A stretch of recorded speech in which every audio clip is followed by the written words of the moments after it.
ചില പേഷ്യൻസ് പറയാറുണ്ട്, അലർജിയാണ് ഡോക്ടറെ, ജിമ്മിൽ പോയി കഴിഞ്ഞാൽ അല്ലെങ്കിൽ വർക്കൗട്ട് കഴിയുമ്പോഴാണ് എനിക്ക് ജലദോഷവും മൂക്കൊലിപ്പും മൂക്കടപ്പും ഒക്കെ ഉണ്ടാവുന്നത് എന്ന്. ഇതേ പ്രശ്നം നിങ്ങൾക്ക് ഉണ്ടെങ്കിൽ നിങ്ങളുടേത് അലർജി അല്ല, പക്ഷെ അത് എക്സസൈസ് ഇൻഡ്യൂസ്ഡ് റൈനൈറ്റിസ് എന്നാണ് പറയുക.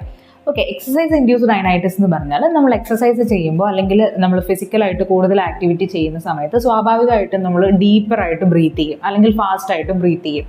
അങ്ങനെ നമ്മൾ തുടരെ അങ്ങനെ ബ്രീത്ത് ചെയ്യുമ്പോൾ സ്വാഭാവികമായിട്ടും നമ്മുടെ നേസൽ പാസേജ് കുറച്ച് ഡീഹൈഡ്രേറ്റഡ് ആവും, അല്ലെങ്കിൽ ഒരു നിർജ്ജലീകരണം സംഭവിക്കുക, കുറച്ച് ഡ്രൈ ആവും. ഓക്കെ, അങ്ങനെ ഡ്രൈ ആവുന്ന സമയത്ത് നമ്മൾ ബ്രീത്ത് ചെയ്യുന്ന എന്തെങ്കിലും ഇറിറ്റൻസ് നമ്മളുടെ നേസൽ പാസേജിനെ കൂടുതൽ ഇറിറ്റേറ്റ് ചെയ്യുകയും അതുമൂലം ഉണ്ടാവുന്ന ഒരു ഇൻഫ്ലമേറ്ററി റിയാക്ഷൻ കാരണം നമ്മുടെ മൂക്കിനകത്ത് അക്യൂട്ടായിട്ട് അല്ലെങ്കിൽ കുറച്ച് നേരത്തേക്കെങ്കിലും ഒരു ഇൻഫ്ലമേഷൻ ഉണ്ടാവുകയുമാണ് ചെയ്യുന്നത്. ഈ ഇൻഫ്ലമേഷൻ കൊണ്ടാണ് ആ സമയത്ത് നമുക്കൊരു മൂക്കിനൊരു അടപ്പും ഒരു മൂക്കൊലിപ്പും ഒക്കെ തോന്നുന്നത്.